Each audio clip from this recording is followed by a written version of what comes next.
Boa tarde, gente do primeiro ano A, primeiro ano B, C, bem com vocês? Hoje a gente vai falar sobre as leis de Newton, tá? E aí, relacionado com o último conteúdo que a gente viu, que foi a questão das conservações da quantidade de movimento, né? Que eu peguei, que a gente viu no fechamento aqui do bimestre, tá bom? Ah, vocês, suponho eu, né, como a primeira atividade da primeira semana, né, foi ler um pouco sobre a vida de Newton, né? Espero que vocês tenham gostado, né? E visto que ele trabalhou bastante em várias áreas, né? Mas assim, o que realmente impactou o grande trabalho dele, né, foi com o desenvolvimento das leis de Newton. Porque se vocês observarem, né, nas aulas até agora que a gente tem tido, mesmo dentro das aulas que a gente teve no momento presencial, em nenhum momento a gente estava interessado como se origina o movimento. A gente só estava observando que as coisas já estavam em movimento. Por isso que a gente calculava velocidade, aceleração, sempre estava falando que as coisas já estavam se movimentando. Mas Newton, né, ele que vai pegar e vai explicar realmente como que se origina o movimento e como que existe essa relação. Newton, na verdade, né, ele também vai falar o seguinte, olha, se hoje eu cheguei onde eu cheguei foi porque eu subi em ombros de gigantes, se referindo a Galileu, né, porque os conhecimentos, né, eles são construídos através de outras pessoas, né, e aí o que Newton fez inicialmente foi organizar todos esses conhecimentos e de uma maneira, né, simples, né, indicar também que uma das grandezas mais importantes que a gente tem é a aceleração e como que a aceleração influencia no movimento. Então, nesse sentido aqui, o objetivo da aula aqui, né, é pontuar realmente esses pontos mais importantes, tá bom? Então aqui a gente começa com a primeira lei de Newton, né, que é o princípio da inércia. Então, um corpo em repouso ele tende a permanecer em repouso e um corpo em movimento tende a permanecer em movimento, exceto que sofra uma ação de uma força externa. Então veja bem, se um corpo está parado, ele vai ter a tendência de continuar parado, ele não vai querer se movimentar. E se um corpo estiver em movimento, ele sempre vai querer continuar em movimento. Então isso explica algumas coisas para nós, né? Então, por exemplo, né, na hora que eu inicio, eu quero arrastar uma mesa, uma cadeira dentro aqui da sala, eu começo a empurrar aquela mesa. Beleza. Só que assim, antes de começar a empurrar ela, né, existe uma certa resistência. Essa resistência ao movimento é a minha inércia, que ela não está querendo movimentar. E depois que minha mesa começou a se movimentar, ela também vai ter uma resistência contrária agora no sentido de querer parar, né? De não querer parar, ela vai querer sempre continuar. Isso surge quando eu pego e penso, por exemplo, né, quando o Galileu lá, ele faz esse seguinte experimento, né? Ele fala assim, olha, se eu pegasse e jogasse uma bola, né, e aí ela pegasse e continuasse, será que ela ia continuar? Né? Eu lançasse uma bola, ela iria continuar essa bola? Em determinado momento ela iria parar, né? Se eu lançasse igual uma bola de boliche, né? Mas aí vamos pensar aqui nesse caso, né, de uma bola de boliche. E se eu limpo nossa, eu esqueci o nome, né? A rampa lá, né, do boliche, né? Eu limpei aquela área e aí eu jogo a bola. Ah, não, ele vai. E se eu ficar encerando? Não, aí vai mais longe. E se eu encerar infinitamente? Deixar de maneira bem lisa mesmo. Quando será que essa bola vai parar? Ah, nunca vai parar. Então é isso. Então o corpo ele vai ter essa tendência a sempre continuar.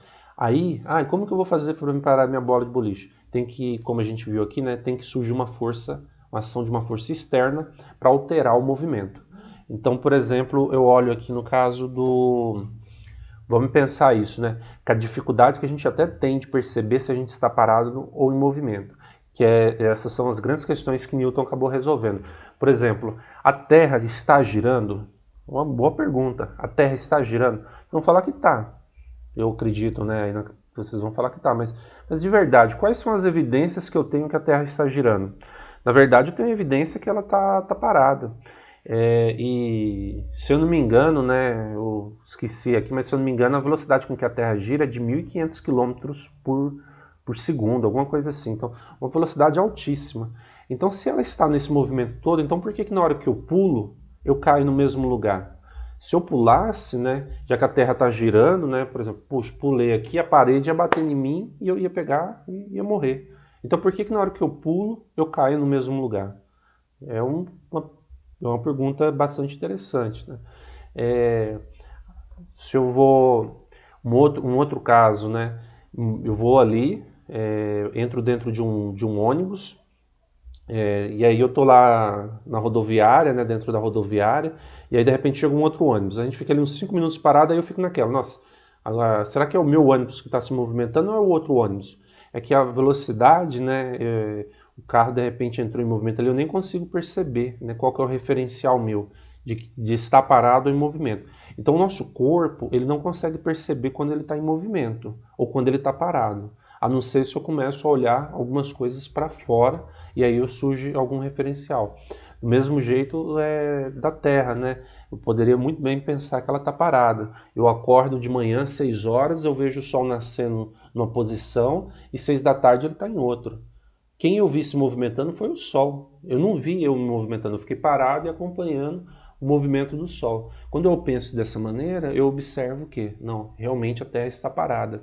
O problema é, né, ninguém nunca imaginou assim, tá, e se eu estivesse no Sol? Se eu estivesse no Sol, quem que eu ia observar se movimentando? Então tem esses detalhezinhos, né, que é a lei da inércia. Às vezes a gente pensa assim, a lei da inércia é muito simples, né? Um corpo está parado, ele vai continuar parado, um corpo em movimento vai continuar em movimento. Beleza, mas tem algumas coisas que a gente tem que pegar e pensar, né? Esse movimento vai ser como? Até quando? Será que eu consigo perceber? Quer ver um exemplo bem simples? Quando a gente está em cima de um caminhão, né, um ônibus. Se o motorista está andando na mesma velocidade, com uma velocidade constante, sei lá, 50 km por hora, se eu pulo dentro do ônibus, eu vou cair no mesmo lugar. Se o motorista resolve acelerar, aí eu vou cair para trás. Se na hora que eu pulei o motorista resolve brecar, aí eu vou cair para frente. Olha só esses vídeos aqui que eu tenho para mostrar para vocês. Eita.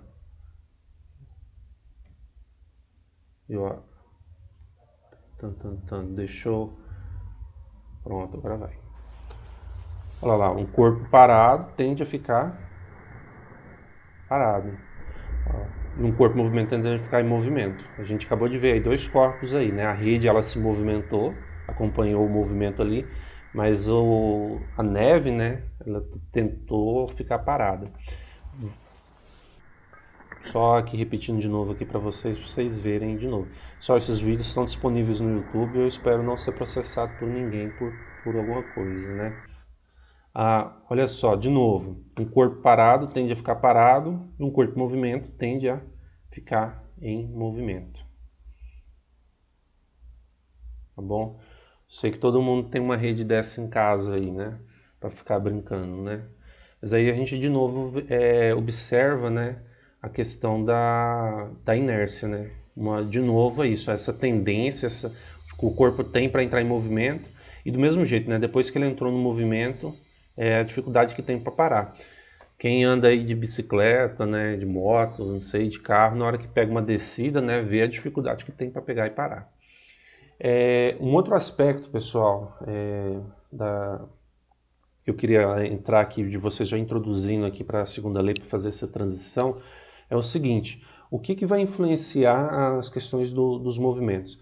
Então, se eu pego dois objetos, né, não importa a massa deles, né, isso que é o legal, e eu lanço eles para me saber quem chega primeiro à Terra, eu vou ter a seguinte pergunta, né? Que todo mundo já se fez assim, o que chega primeiro ao solo? 1 quilo uma tonelada sei lá, de isopor ou 1 grama de chumbo? Aí todo mundo fala, não, o outro tem maior massa e o chumbo não. Se eu vou pegar um caso mais louco ainda, um elefante e uma formiga, eu solto os dois, quem vai chegar primeiro ao chão? Professor, vai ser o elefante. A pergunta é, e se eu tirasse o oxigênio, o ar, né, deixasse no vácuo, quem chegaria primeiro? O que a gente observa também com as leis de Newton é que a massa, né, não vai influenciar a maneira com que esses objetos caem, mas quem vai influenciar, na verdade, é a ação da gravidade. Por que eu estou falando disso? Né? Porque agora a gente vai ver essa questão da aceleração, de como que a aceleração ela interage. Esse vídeo aqui é da NASA, tá? Vou parar um pouquinho. Well, in my left hand I have a feather. In my right hand a hammer. And I guess one of the reasons we got here today was because of a gentleman named Galileo a long time ago, discovery about falling objects in gravity fields. And we thought that where would be a better place to confirm his findings than on the moon. And so we thought we'd try it here for you. The feather happens to be appropriately a falcon feather for our falcon. And I'll drop the two of them here, and hopefully they'll hit the ground at the same time. How about that? It proves that Mr. Galileo was correct in his findings. Pessoal, esse vídeo aqui foi gravado nos anos 60, tá? Então a mesma coisa, né? Ele ali numa mão dele ele solta um martelo e na outra mão ele solta uma pena. Como ele está na Lua, os dois caem quase ao mesmo tempo. Na verdade, acho que estava vendo isso também, a gravação ela tem um pequeno erro, parece que a pena fica um pouquinho grudada na mão dele antes de sair por causa da energia estática, né? Mas a ideia era a mesma, né? Porque essa matemática que levou eles ali se baseia na de Galileu e da de Newton. Olha, isso aqui, esse professor que vai aparecer aqui, o Brian Cox, ele é um professor lá da Inglaterra. Eles estão na NASA, e aí dentro da NASA eles têm esse túnel aí que eles retiraram todo o ar de lá, e aí eles vão lançar penas e uma bola de boliche para ver quem é que chega primeiro. Você olhando assim, você vai falar, não, professor, a bola de boliche vai chegar primeiro. Mas na hora que eu tiro o oxigênio, vamos ver o que acontece. 9, 8, 7, 6, 5, 4. Cameras on. 2, 1. Release.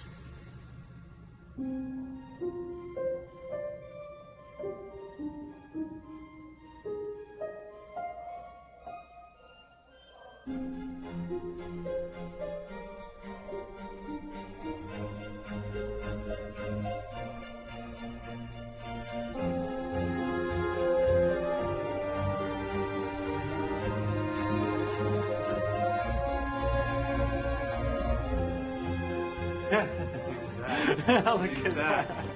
They came down exactly the same. Wow. Look. That's right there. Look at how they hit right there. Exactly. You're back on the side. Exactly the same. Feathers don't move, nothing. Look at that. That's just brilliant.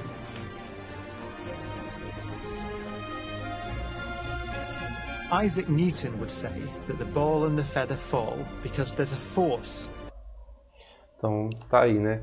E de novo a mesma coisa. Então se eu pegasse um elefante, né, se eu tivesse esse poder, né, pegar um elefante, uma formiguinha e soltasse os dois ao mesmo tempo, eles iam chegar ao mesmo tempo.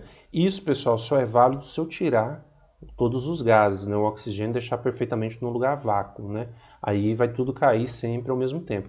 Então não é a massa que vai influenciar, né? Ou a gravidade, né? Eu acho que eu acabei me confundindo falando alguns minutos atrás até a questão da gravidade, né? Desculpa, se eu falei, me desculpem. É a questão da resistência do ar. Com relação à gravidade, né, deixa eu deixar esses pontos claros mesmo tendo lá no resumo, tá? Que eu indiquei para vocês. A gravidade vai influenciar a rapidez com que esse objeto venha a cair.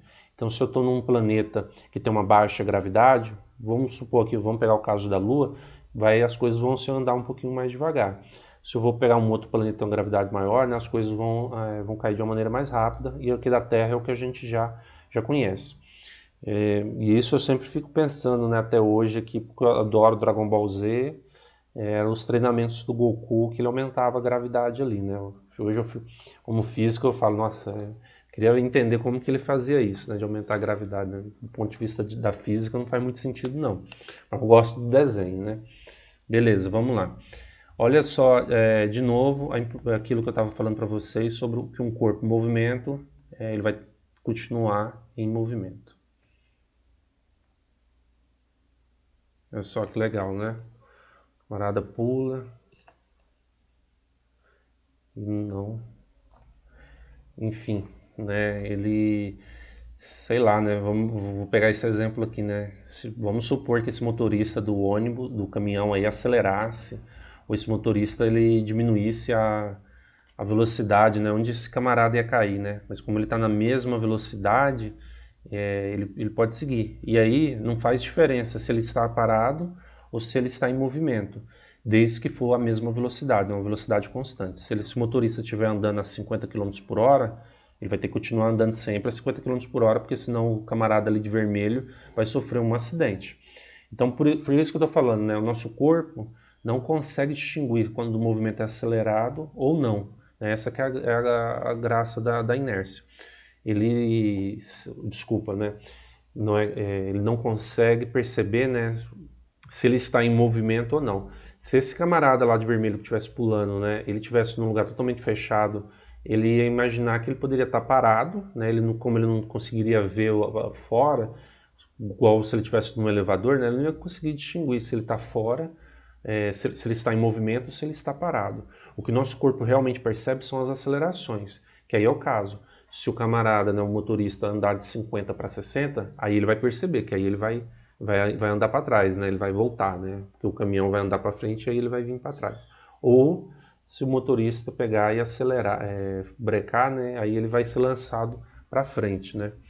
Mas essa é a intenção, né? Vou só repetir de novo, né?